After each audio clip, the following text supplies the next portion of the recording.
in here. There's supposed to be a spot that allows us to invite people.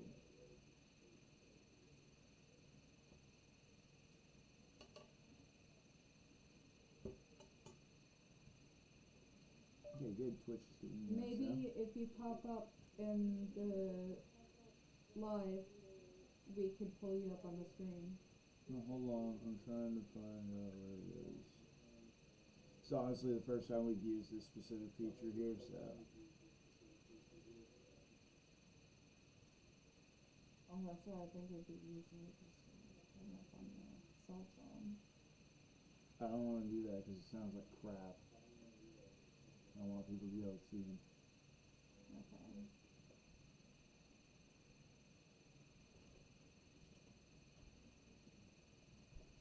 Where is the chat? Oh, there, right here. There he is. Yeah. Oh, God, sorry.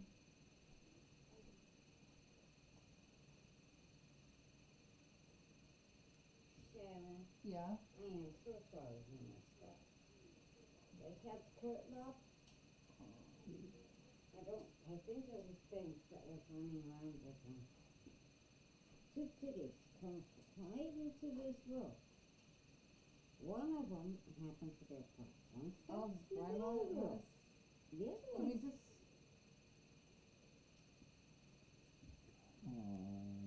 This goes to. Trying to figure this out. Time for time.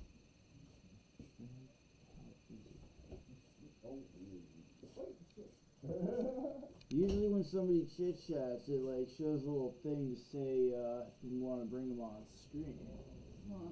Why don't I just pull them up on the video? Go ahead.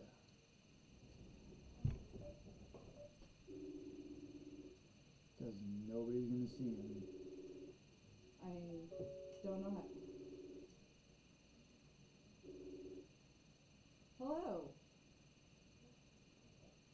Can you hear us? Turn your volume up. I am turning my volume up.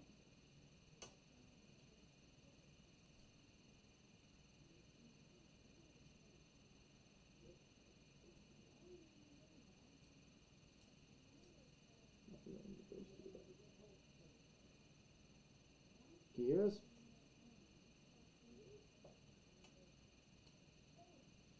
Okay, we can't hear him. What is going on now?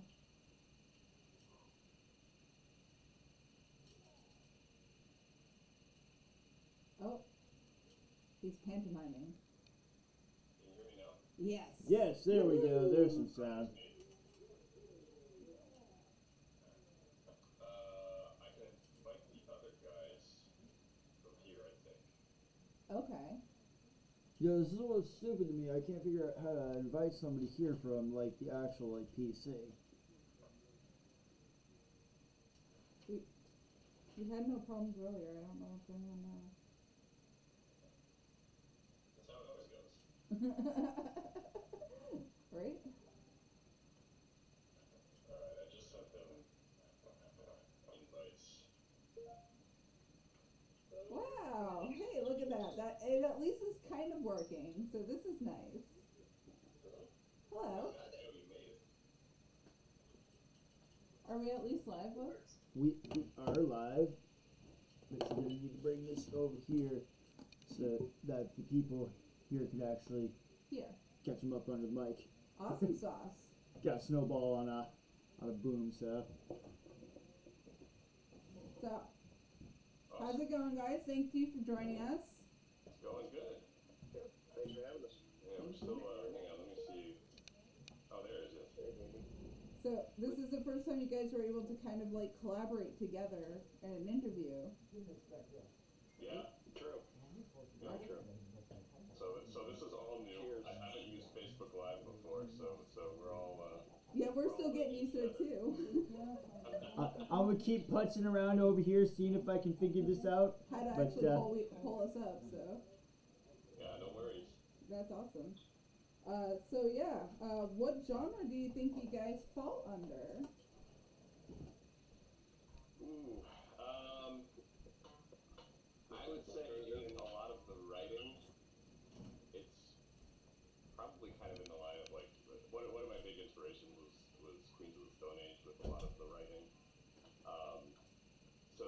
first couple of albums were kind of solo, just me, and so now that we're working on new material, we'll probably see some newer or different influences because all these guys have different backgrounds and stuff. So, but kind of, we have some lighter songs, we have some riffy songs. So somewhere in there, I guess desert rock is kind of that niche scene. Yeah. Riffs and melodic singing and that kind of thing. So. Yeah. And you guys have 4 people in your band. You got yourself, Andy on bass, John and Joe. Yeah, that's correct. That's cool. Indeed. That's awesome. And why did you guys choose your band name? So the band name is actually DC is my initials. So. Oh yeah, I didn't even realize. I've had some people comment that it's like a political thing, but it's really not. Yeah. Not that I haven't written a couple of political songs, but Right. yeah, DC is just my initials, and the wolf thing was I had this nickname in high school because I was at some party and drunk or something and howling off the top of a roof, and I never lived it down, so I just used it to my advantage. Well, I've noticed that in a couple of your songs that it kind of links up with Primal Instincts and stuff like that. So, so that was nice. The animal imagery, I think works well because you can pull a lot from it. Yeah. Like you said, the primal instincts of feeding, mating, all of that stuff. Great. And what's your latest music? I don't know, John, you want to try since you were kind of spearheading the. Yeah, so we had a split came out beginning of February that we did with a band called Sharp Objects. They're ex-members of the Acacia Strain and a couple other bands from Western Mass. They're a bunch of dudes that I've known for a while.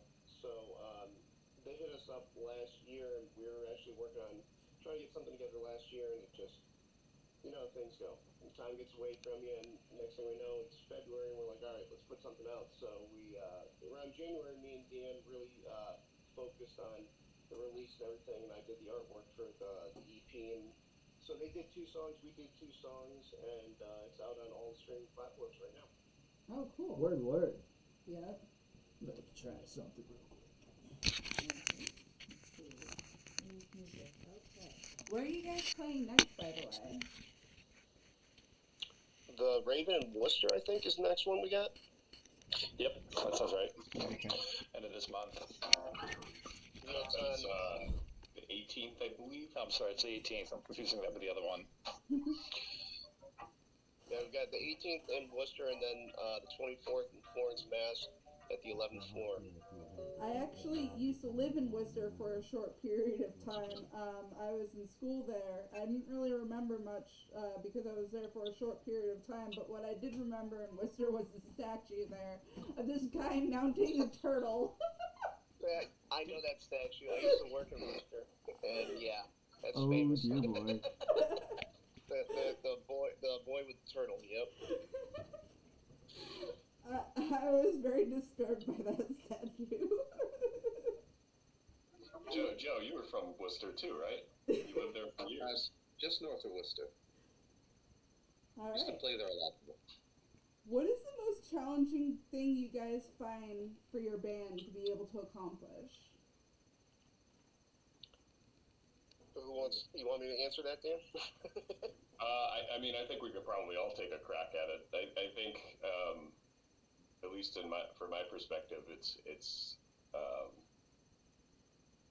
given how the pandemic affected so many venues and stuff, like a lot of places that we used to have connections with pre-pandemic are now gone. Oh, So it's almost like, and not just that, it's a lot of the bands and musicians and stuff kind of petered out around that time. So it's almost like starting from scratch, I mean, the band, this iteration of the band is relatively new, but we've all been been kind of around the area for a long time, and so now we're kind of finding that we need to make new connections and find new people and stuff. So it's kind of interesting because it's now there's a new community forming to some degree, I think. But there are definitely some challenges, and how do you break into venues that you have no rapport with, like you've never played there before? So Right. you got to find the right people and schmooze and all of that fun stuff. Yeah. Or get in with other bands, like you said, Sharp Object and stuff like that. So. Yeah. I don't know, Joe or Andy, if you had an opinion on. What the hardest thing is, most difficult thing. Somewhere along those lines, just trying to get into new places. But I think writing music for new people is we're writing some new music, and that can be a little difficult because Dan hands me like stuff that was done with like a drum machine or something, and then I got to pick it apart and come up with my own stuff, and so that's a bit of a challenge, but it's fun. Yeah, Yep. definitely. The result's good. The creative process, definitely. What is your favorite venue that you guys played at? I really loved Prost, but it's not there anymore. There was a place in the city that we played a bunch. That was a really, really cool venue, but it closed down last year. It was a tragedy. Yeah, what happened? Like COVID. They had issues with the landlord. The landlord decided it was going to be cheaper for them to tear it down, I guess, and turn it into housing. So they're doing that instead. Building had a lot of issues and stuff, but it was a tough sell because it was out in the middle. It wasn't right in the middle of anywhere. It was like out in the middle of nowhere. So it was kind of it wasn't like on the beaten path. It wasn't in a major city. It was like in a place called Jewett City. It was a small town out in eastern Connecticut, and it's just sad that it's gone because it was a really cool place. Yeah. It happens to the best places, man. Sometimes the coolest spots that you have from like your past just become a memory, man. Yep. But All right. How about a crazy band story? Well, I can tell by the look on his face right now. He's like, oh shit, which one am I gonna go for? I could go for this one, that one. I think we'll go with the one that involves that guy. I think Anything one too crazy. was Oh, when okay. when we played in Worcester last year, and Dan kept getting electrocuted by the microphone. That's right. Yeah, so I don't know if being around Worcester, you probably know Ralph's Rock Diner, right? Or heard of it anyway. I've heard of it. I was younger. I was under 21 at the time when I was in Worcester, so. So the building, I mean, that building has got to be ancient, and it's, it looks like a rock bar that's been around for a lot of years and has never been, nobody's done anything to it. It's definitely like a punk rock style, like everything's stickered up and or spray painted or that kind of thing. And I felt for the sound guy who was relatively new to that place. Like they had the same sound guy for like 50 years or something like that. And so this kid was kind of taken over. So we were playing, this was our first show there, and he kind of had us up there to experiment, right? And kind of figure out, he's like, well, I've been doing some work on the electrical, so see what's happened. So we start plugging our shit in and testing the microphone, and I'm getting like my lips are just like every time I go to say anything, and it's like, oh my god, this is terrible. Oh no.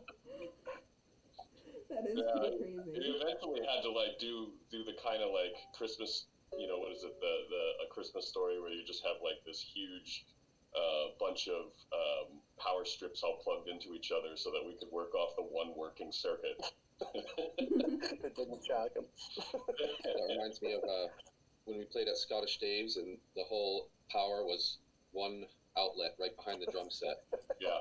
And it was like a cartoon. It was like a power strip with like 15 plugs in it. And I bumped into it a couple times, and everything shut off, like everything lights. Oh no. But that was a great place. That was probably my favorite place to play. Yeah, Scottish Dave's, they're, New Haven, right? Clinton, Connecticut. Clinton, Connecticut. Yeah. It's a small place, but the owner's real good. Real cool. The owner is some guy. Scottish Dave is very, very clearly, you can tell what kind of guy he is.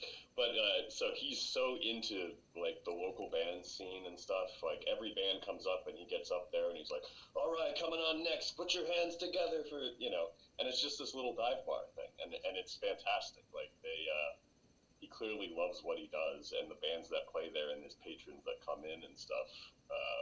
Everybody's a repeat customer there because the guy is just so animated and fun.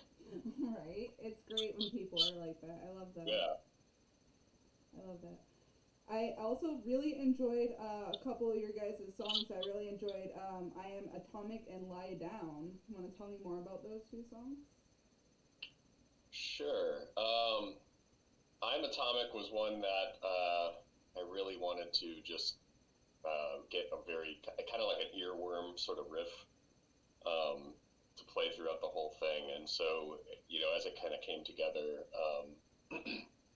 it was just a lot of fun it's a lot of fun to play that one. And I don't know if the guys agree, but I have a good time just like playing that riff, even in the introduction of the song.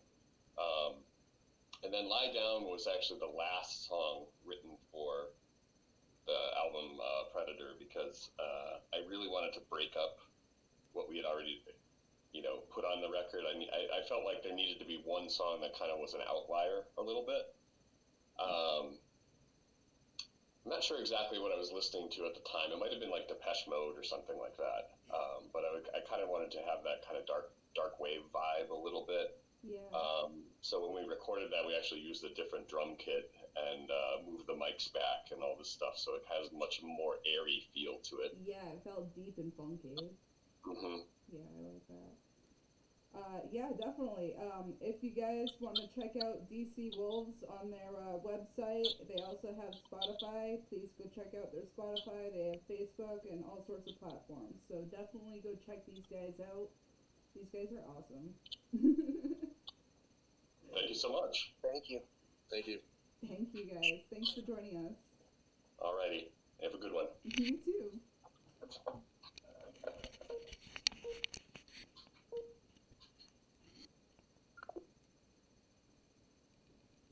That was really nice. Thank you guys for joining us. Well, hopefully we can do it better next time.